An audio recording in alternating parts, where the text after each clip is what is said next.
Can we talk for a minute about our Integrating Heart and Mind workshop? Absolutely. I'm excited. It's coming up in the fall of 2024.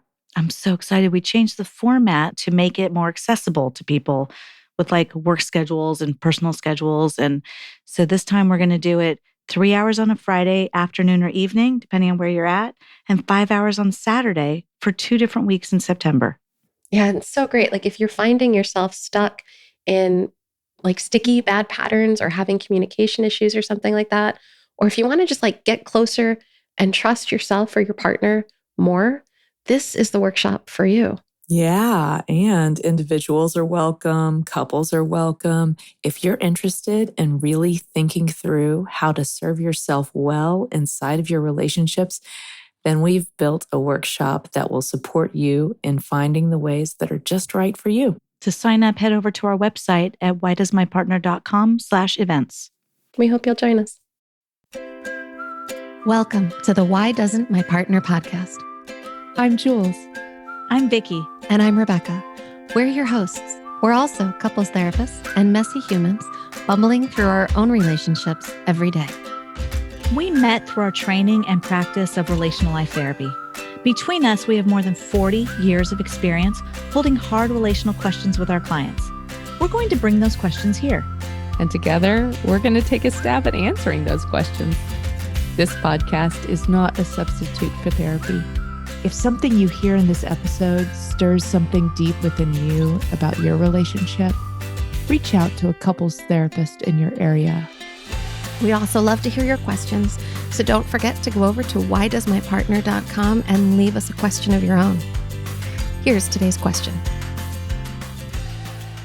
Why does my partner treat me like their mother or father? So can I start with a question here? Mm-hmm. All right. Mm-hmm. When I hear this question, why does my partner treat me like their mother or father? I just want to make sure that I'm hearing the question right, because something is unsettled in me just with the question. So if I treated Adam as if he were my mother, reacting to him as I would to her, or assuming things about him that are actually more aligned with her, that would be treating him like my mom. Yeah. And I keep hearing this question. I know we talked about this before we started recording, but I keep hearing this question with its linkage to acting like their own mother or father. So I guess I just want to name both sides of that, because I don't know exactly. Should we answer both questions? Maybe. We could just answer both questions. Maybe, because I'm sitting here thinking, I'm not entirely sure what the listener who sent this question in, what they were thinking about, right? Yeah, so we don't know. Yeah. We have no way of knowing. So I want to hold kind of the possibility for both edges here. Mm-hmm. So why might my partner be treating me the way that they would treat their own mother or father? Right. I have an idea. I have a spontaneous idea that all our listeners are about to hear. What if we do treat me as if they were my mother and father, and then next episode we will do, why does my partner act like their mother or father? Yes. i.e. mimicking, modeling what it was they grew up with. Thank you. Yes? I can, my system can settle a little bit. And now that way we get both questions just in case we're misunderstanding. And all our people out there listening can't wait now for next week's episode, because it turns out they don't treat their partner like their mom and dad, but their partner does act like their own father. So they're really excited to hear next week now. This is cool. It was a good teaser. Okay, but for today. So why does my partner treat me the way that they do treat their mother or father? That's kind of how we're interpreting the question for this episode. Like their mom or dad. Yeah. Right. So why does my partner do this? I have an answer for you. So I do too. Go ahead. Let's all do them. Because your brain is wearing history-colored glasses. Mm-hmm. You are walking out of your implicit memory system all the time. This is just the way the brain is wired. So there's no part of your conscious mind that is not partially fed by what you already know.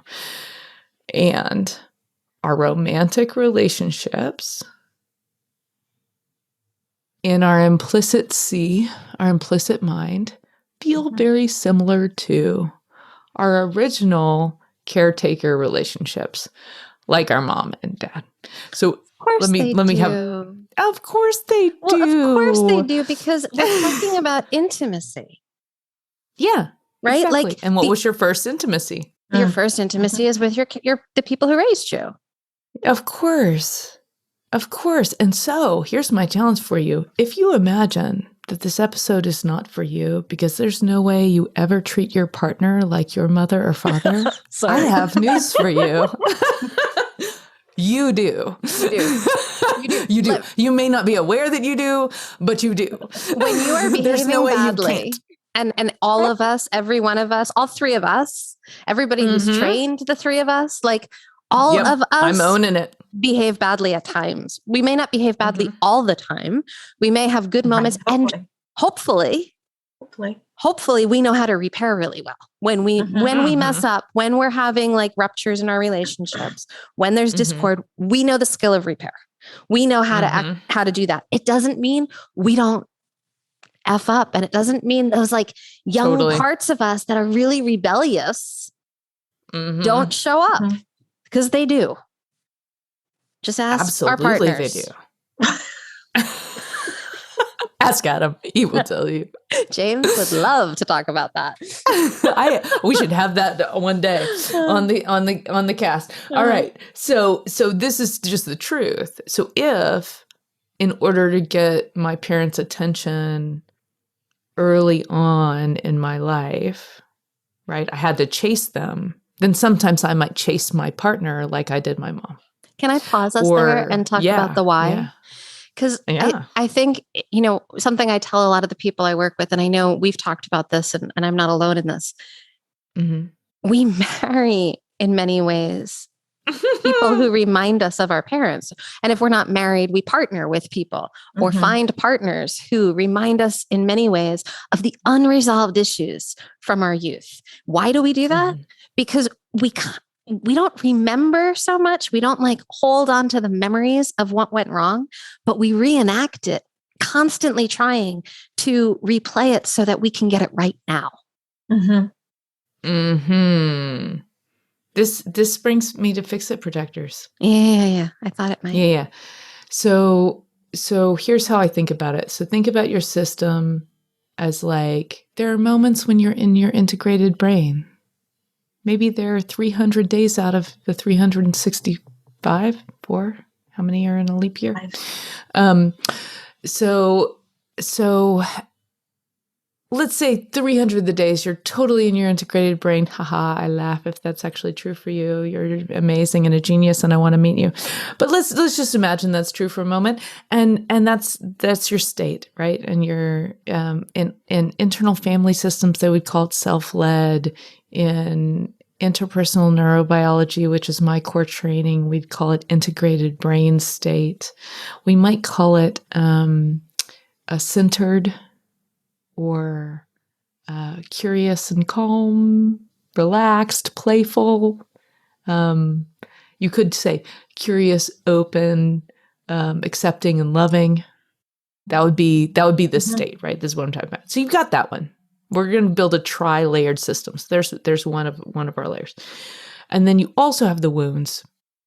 And the wounds know how you will be hurt because they know how you have been hurt. So they're expecting the same thing to happen again. And then you have your protective system. And one part of your protective system, from my view, is a system that wants to fix it. And here's what that protector system wants.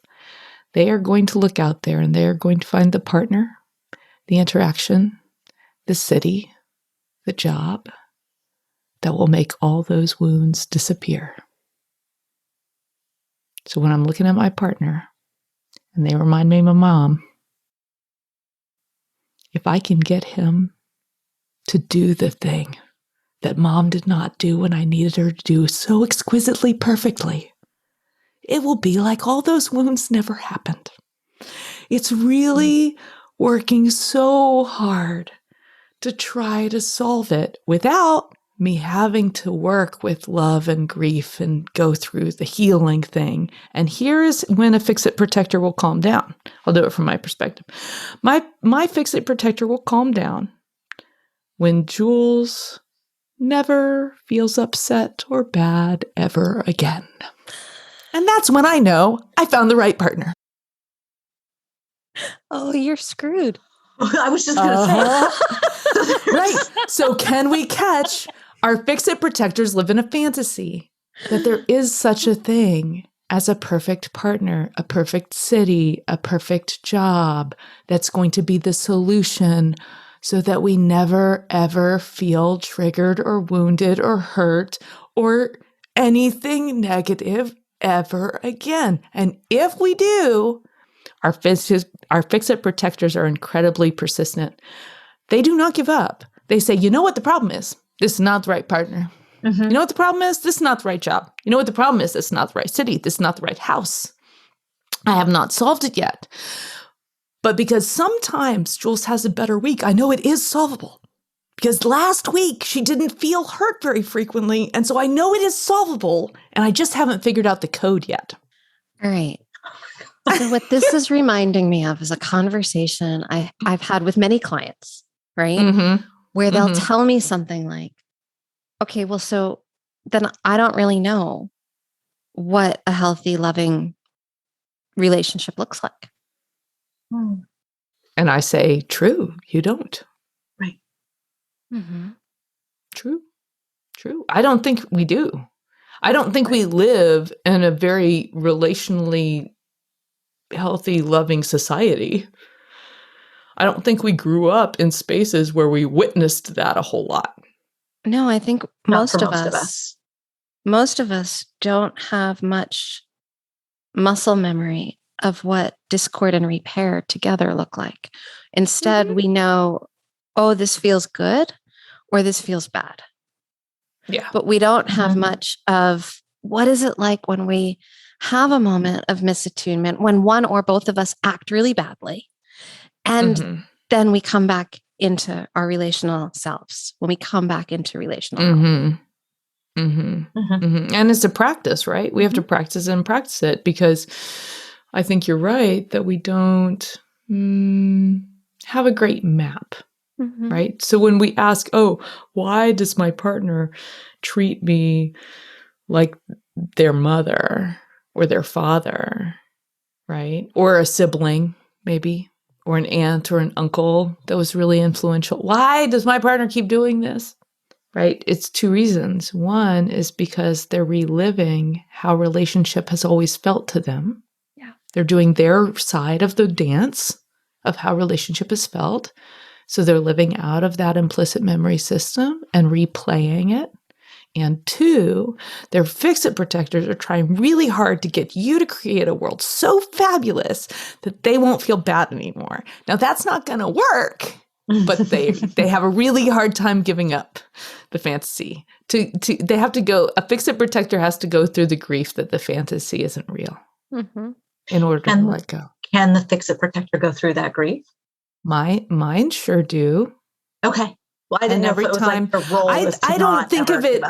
Oh well, I have had some success with mine personally. Going ahead and giving up.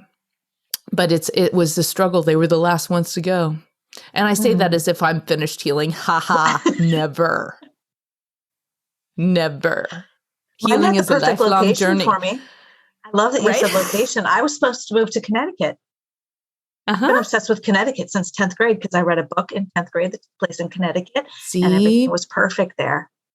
This is what I'm talking about. Our fix-it protectors latch on. And by the way, movies, books, they make this really hard because it's very realistic sounding. Yeah. That's what's wrong with our world. My world right now is that Gabe and I don't live in Connecticut. That's the only problem we have. It's the only problem you have. You're pretty darn close, though. It wouldn't take that much. That's part of how I ended up here, was when I was visiting our friend here. I looked at her and said, Connecticut doesn't make as much sense because I don't know anybody there. I know all your friends in Boston. So someday I'm going to move to Boston. There you go. And there I am. But you still have pain, and that means the problem is you don't live in Connecticut. I think that's absolutely it. Thank you for rather your than fixer accepting protector. that pain is part of life. No.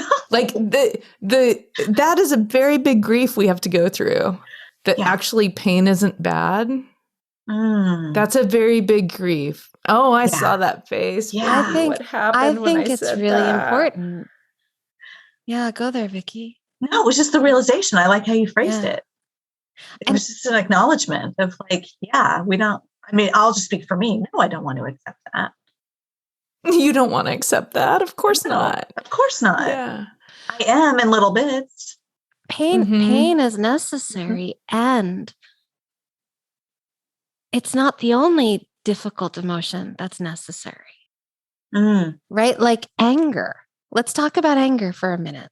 Because I know when I call them like my adaptive parts, right? Like when my teenage self shows up to battle my husband inside of my relationship, and I'm no longer a teenager, but I am damn sure acting like it. And then his teenager comes out, and we're like two teenagers, and we're getting into our biggest messes, right? And I'm such an angry, dissenting, radical teenager, right?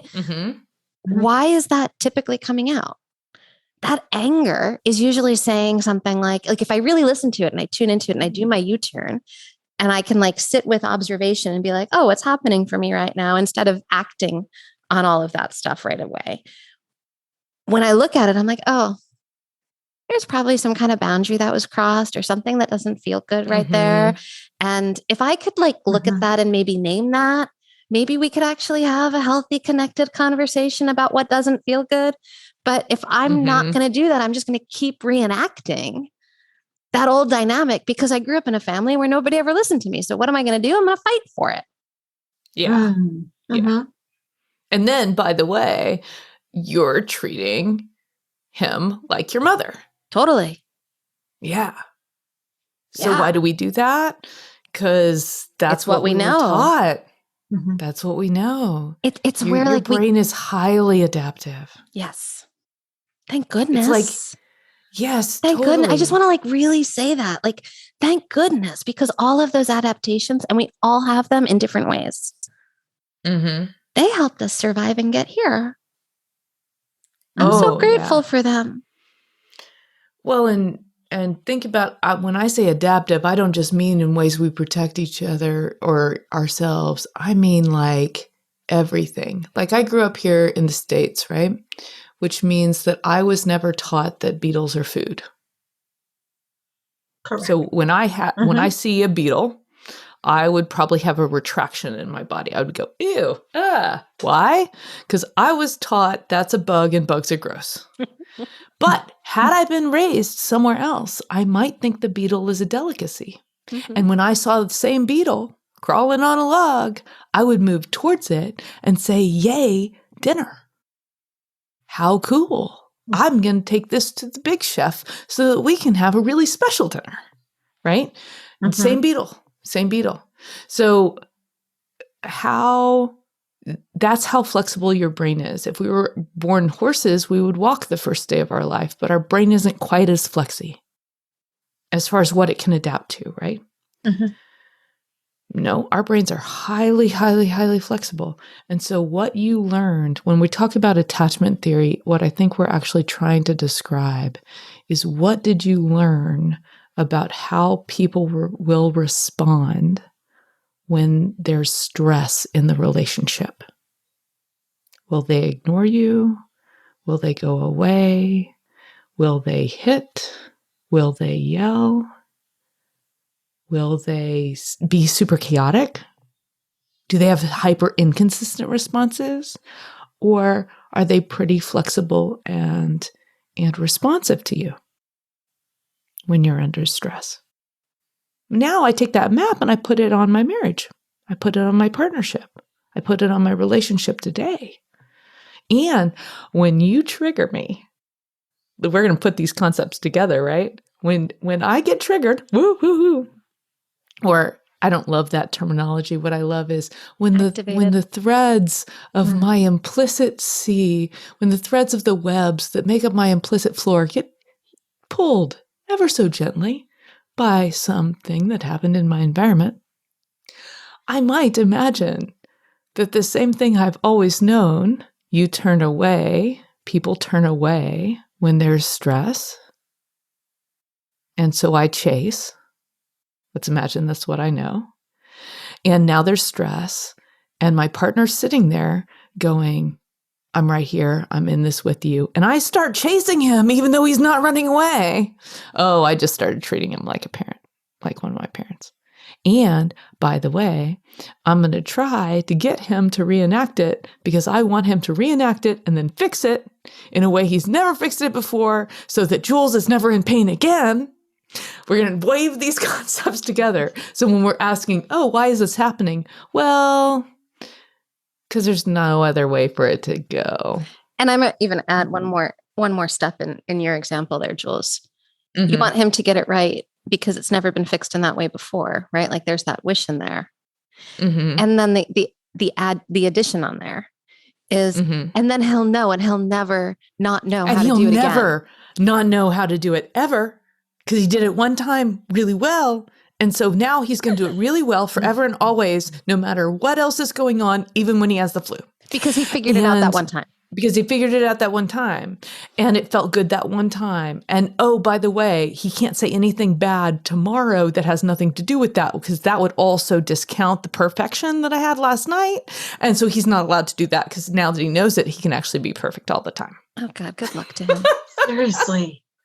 And this is why. This is what we do. We do this. This is what your subconscious brain is doing all the time. This is why we're talking about U-turns being so important. And James, I'm sorry I've done this to you. I know, sweetheart. I love you and I apologize again and again, and we'll continue to do that. This is why the U-turn is so important, and this is why not taking it so personally is so important. Yeah. If you stop taking it quite so personally, if you see, oh, my partner's wearing some history colored glasses, and they're pretty gnarly colored history glasses actually in this moment, then it's not just about the interaction we're having. That's right. And I can even inside that interaction start developing a little more compassion for what may be going on in that person. In my partner. I think in our offices, I don't know that every couples therapist functions the way that we do, but I think I can speak for all three of us. And this is why in our offices, we will often do deep inner work in the presence of the partner. Yes. 100%. Right? Because this is what we're after. We're after this knowing that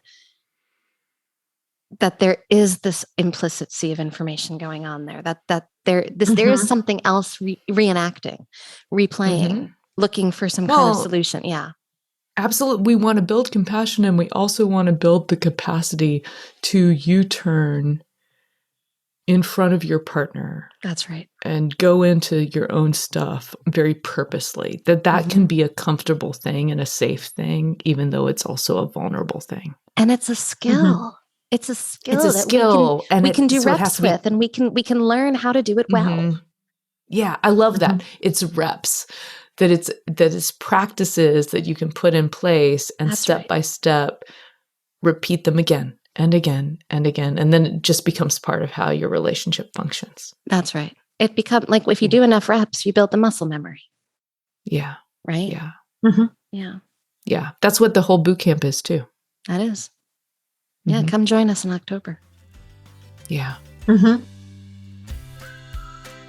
right, let's leave it there. Take care, y'all. Bye-bye. That wraps up this week's episode. Join us again next week for another Why Does My Partner? We hope that you continue to listen wherever you get your audio, and that you'll follow the show. To go deeper, join us at our boot camp. You'll find the next date at whydoesmypartner.com. Did you know you could ask us your question? Your questions are relational gold. Go to whydoesmypartner.com to either write in or record your question for a future episode.